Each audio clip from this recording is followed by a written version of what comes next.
Ang ibig ko po sabihin, Mr. President, nang dahil ba kayo po ay inihatid nyo ang Pangulong Duterte sa The Hague? Ito po bang kabayaran, Mr. President? Ito po ba'y premyo? Kasi kailangan nating ma-disabuse po ang pagdududa ng mga kababayan natin. Hindi naman po kayo ang dapat na maghatid sa kanya ron eh.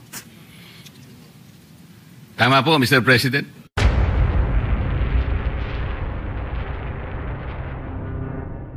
Recently replaced by a new one. May I know the name of the current head of the LTO, Mr. President? Assistant Secretary Marcus Lacanilao, Your Honor, is the new head of the LTO. May we know, Mr. President, if the current LTO head has been trained in the transportation sector to merit replacement of Attorney Vigor Mendoza, the last one that I knew to be the head of the LTO.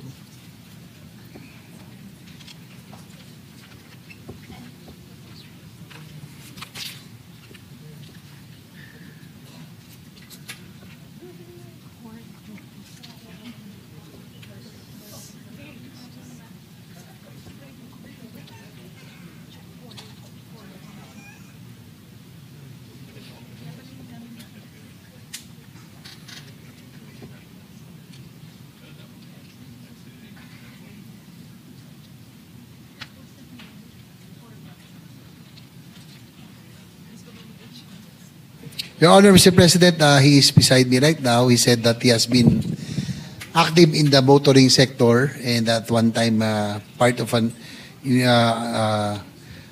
one of the investigation in one of the issues in the LTO in sa taon 2008-2009. May we know, Mr. President, how active or to what extent he is so active in the motoring sector?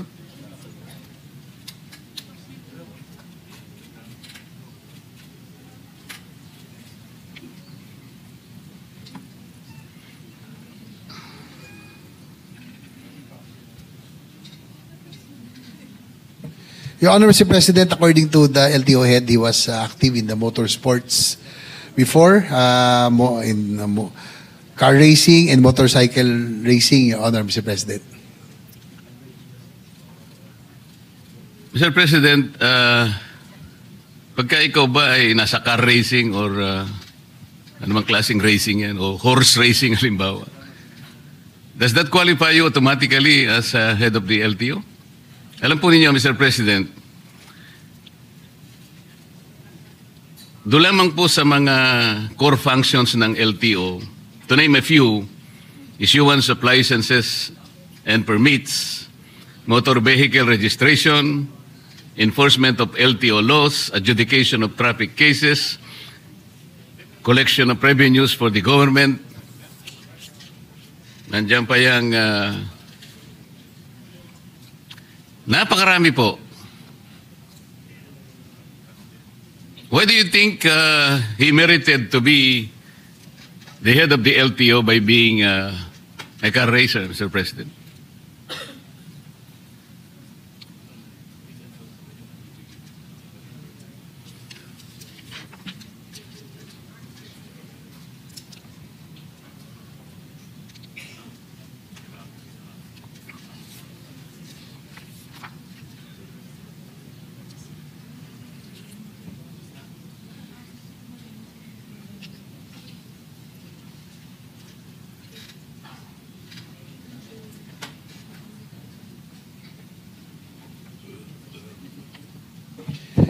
Your Honor, Mr. President, the LTO head said that he was formerly an ASEC of the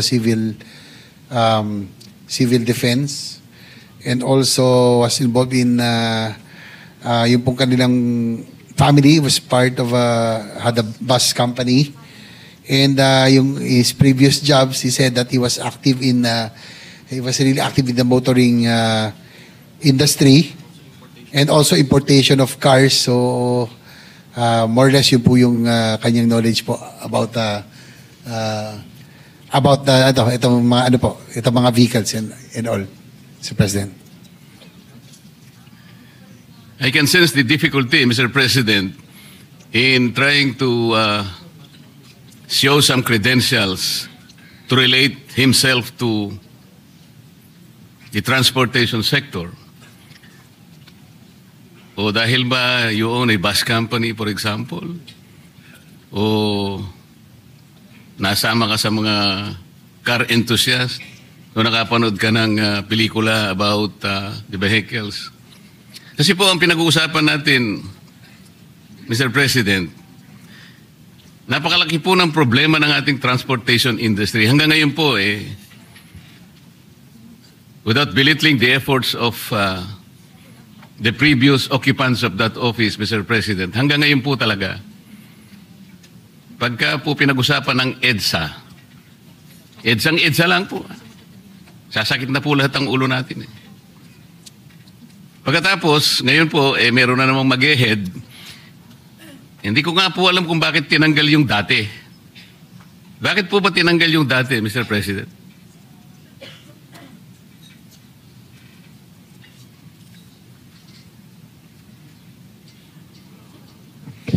Your Honor, Mr. President, according to Secretary Lopez, they bow down to the wisdom of the President. No? There was sort of a rigodon within the DOTR family, yung pong LTO head dati.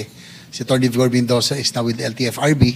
Si current LTO Director Lacanilao came from the Office of LT Cooperative Office of Transportation. Si Guadis napunta po sa Office of Transportation Cooperatives. Dati po si Director Lacanilao po yung nanggaling doon. So, ay di ba? Si Director Lacanilao, saan naman po galing? Ay, sorry. Ambassador pala siya ng transnational crime pala. Ito si Marcos Lacanilao, Your Honor. The current head of LTO. So, it was the decision of the President, prerogative of the President na nagkaroon po ng rigodon doon po sa DOTR attached agency, Your Honor. Mr. President, siguro po hindi na-advise na mabuti ang Presidente kasi kung galing pala siya sa transnational crimes, ano naman pong connection no sa transportation? Ang alam ko po, the present occupant of that office is Special Envoy for Transnational Crimes. Tama po yun? SETC. Tama po. Kayo po yata yung naghatid sa dating Pangulo nung siya po ay nasa Villamor Air Base. Kayong sumama para sa dalhin sa The Hague. Tama po? Tama po, Your Honor. O yun lamang po siguro yung transport-related activity na pwede nating isangkot sa inyo. Other than that, wala. At ang mahirap pa po, Mr. President, hindi naman kotse ang ginamit mo, aeroplano ang ginamit mo, so hindi ka rin dapat sana ron eh. Kung tricycle ang ginamit mo para dalhin mo si dating Pangulong Duterte sa The Hague, mula nung March hanggang ngayon, baka hindi ka pa nakarating. Sa layo nun. So wala din eh. Mr. President, ako po nangangamba lang sapagkat napakalaki ng problema ng transport sector natin. Licensing na licensing lang. Yung pag-i-issue lang ng plate ng mga sasakyan. Registration. Enforcement ng ating LTO laws. Paano niyo po i-undertake ang napakarami pong sagutin na ito? Wala naman po kayong training. Ano po ba yung academic discipline ng ating bagong ASEC ng LTO, Mr. President?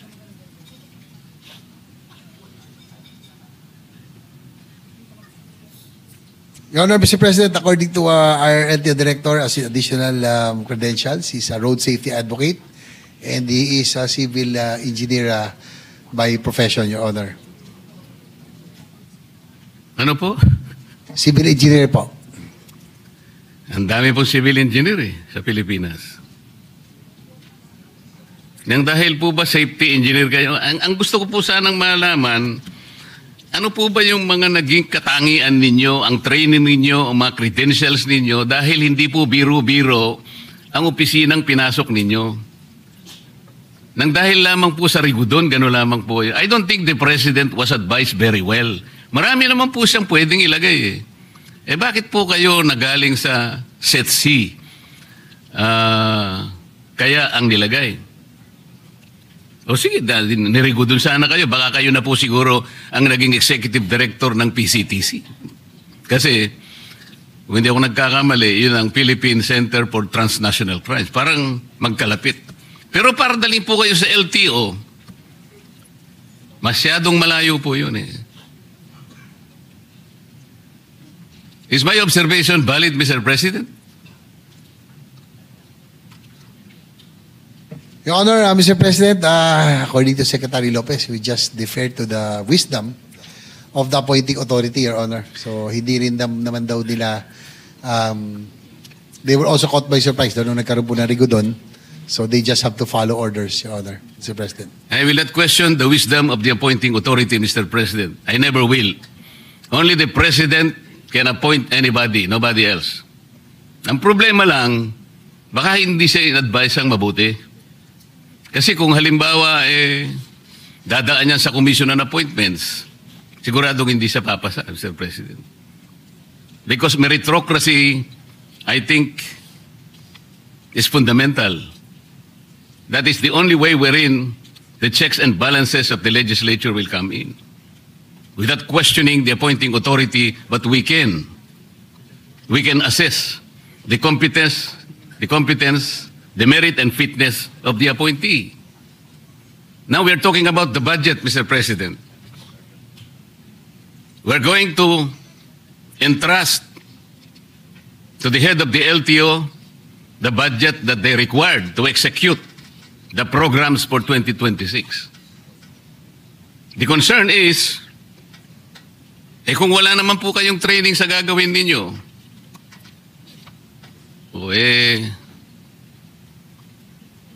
baka po, may papangako po ba ninyo ng budget na ibibigay sa inyo ay talagang magagastos do sa kanyang dapat nakapuntahan, considering na hindi naman po kayo talaga nakaakma do sa posisyon na dapat sana ay naibigay do sa talagang karapat dapat, Mr. President. Well, Your Honor, Mr. President, according to Secretary Lopez, since the LTO will be directly under the OSEC, they will really monitor and make sure that they will function and the reforms that need to be instituted will be done.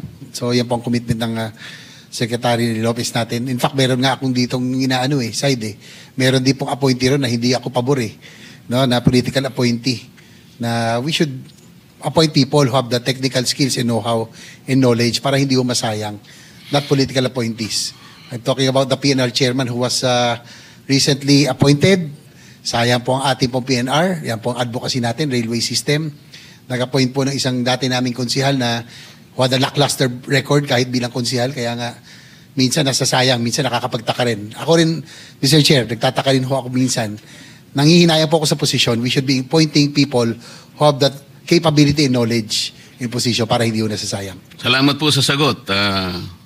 Ako naniniwala talaga ko na yung meritocracy, yung merit po talaga, importante rin yun. Halimbawa po ako, na-appoint ako na secretary ng DOH. Hindi ko po tatanggapin dahil hindi naman ako doktor Kung magicero po siguro, tatanggapin ko. Magic lang naman yun Ang ibig ko po sabihin, Mr. President, nang dahil ba kayo po ay inihatid nyo ang Pangulong Duterte sa The Hague? Ito po bang kabayaran, Mr. President? Ito po ba'y premyo? Kasi kailangan nating ma-disabuse po ang pagdududa ng mga kababayan natin. Hindi naman po kayo ang dapat na maghatid sa kanya ron Tama po, Mr. President?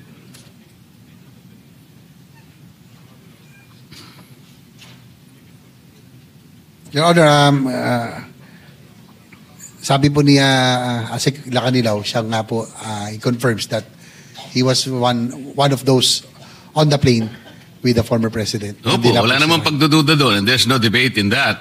Ang tinatanong po, kayo po bang authorized na dapat sumama na maghatid sa hindi tamang pagkakahatid sa dating Pangulo? Under what authority did you accompany the former president to The Hague, Netherlands? According to si Kaninalaw, being with the OSETC, they are on top of the Interpol po. Kaya po sila po kasama. Kaya What po do siya you po mean kasama. they are on top of the Interpol, Mr. President?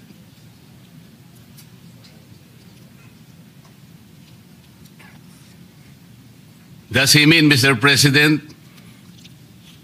he is the local counterpart of the Interpol in the Philippines?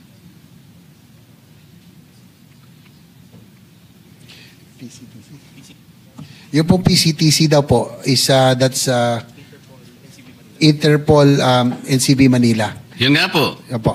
The PCTC is the Philippine Center for Transnational Crimes. Opo. Kaya hindi po totoo na sinasabi niya na he is on top of transnational crimes. Kayo po ay special envoy, but the local counterpart of the Interpol is the PCTC. It should have been the executive director of the PCTC who should have accompanied the former president, even if we assume that that was regular.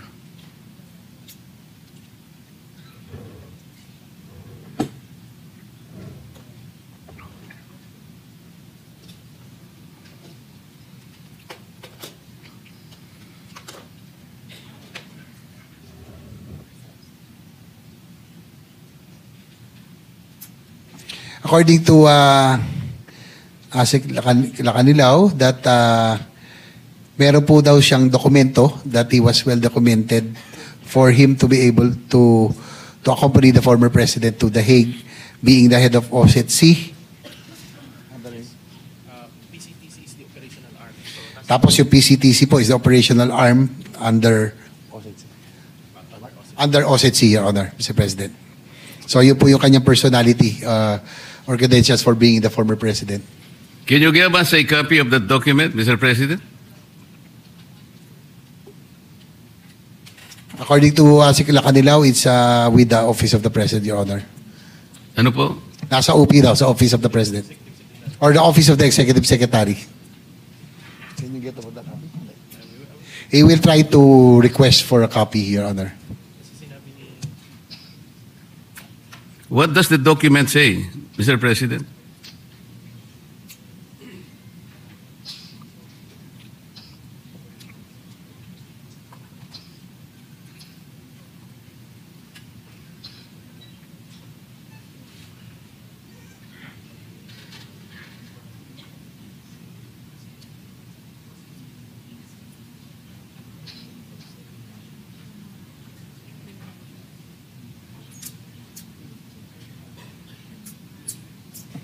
According to Asik Lacanilaw, he doesn't know exactly the contents of the document, but he was just informed that there was a document that designated or allowed him to accompany the former president, Your Honor, being OSETC. Why do you think, Mr. President, I should believe that statement? He referred to a document which content he doesn't know. Ang alam niya lang niya, pinasasama sa kanya, Pangulong Duterte. What kind of reasoning is that, Mr. President?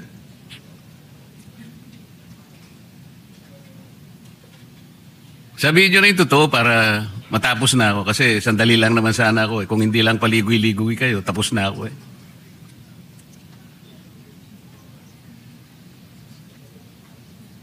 Well, according to him, it was in the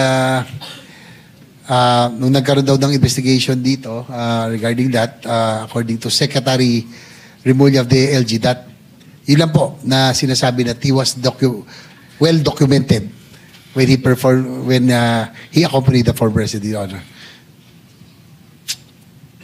Sinabi mo na naman si Secretary Remulla . Puro kwentong kutsero naman ang...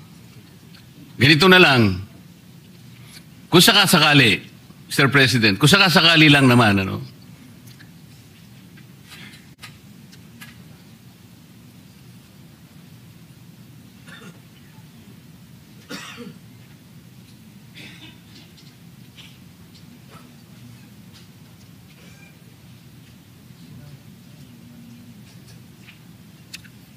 po kasi, tama naman yung aking suspecha, Mr. President.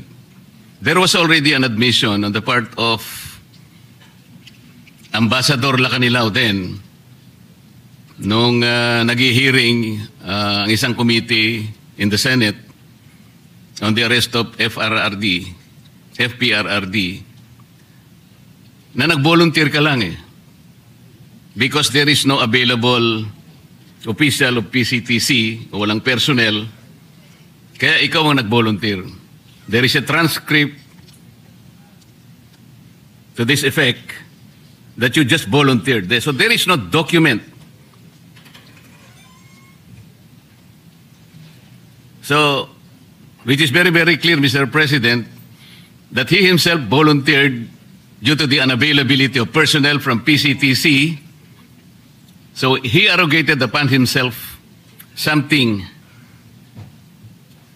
that was not lawfully delegated to him. Sa mga kapatid, talagang parang bayad lang. Parang papremyo lang sa kanya ito. Kaya pala hindi niya maipaliwanag kung bakit siya. Alam mo, Mr. President, ganito po yan Lahat po ng notice ng isang korte, lahat ng subpoena o anumang klase ang ipatupad ng korte, yung sheriff po ang nagdadala. Kumbaga, yung PCTC dapat ang nagdala sa Pangulong Duterte. Pero kayo po nag-volunteer. Tama po. Ito Yes, po Your ang Honor, transcript. Yes, Your Honor, Mr. President. Inaamin po ni Asik Calilao na siya po ay nag-volunteer. Oh, nag-volunteer. So wala na yung dokumento Wala na yung dokumento Hindi mo nga maipaliwanag kung ano yung content ng document. Kwento lang yun. Kwentong kutsero lang. Yes? Well, sabi po kasi niya, yun daw yung nabanggit nung sa Senate hearing na he was documented. You were documented as what? Kanina dokumento yung sinasabi mo ngayon. Ikaw na ang dokumento. Ano ba yun? Nung siya po ay nagboluntaryo, kinakailangan daw mabigyan ng dokumento para po siya po ay makaalis. At So, makasama. okay. The document says that you volunteered. Kasi nasa transcript talaga ng Senate, Yes, Your Honor. He confirms. So the last question now, since you volunteered to accompany the former president to The Hague, kahit na irregular, illegal lahat ang mga proseso, will you also volunteer kung sakasakali na babalik na ang dating Pangulo na ikaw rin ang mag-uwi sa kanya? He says that if there is an order for him to do so, he will volunteer to bring Paano him back. magiging voluntary kung ordering ka pa? Kanina nag-volunteer ka kanina. Mario Joseph naman na usapan ito. Kung may order daw, siya po isusunod, Your Honor. Hindi na voluntary yun. In-orderan ka na. Mandate na yun Salamat po, Mr. President. Pasensya na po at tumaba lang ng konti. Maraming salamat po, Mr. Sponsor. Thank you rin po.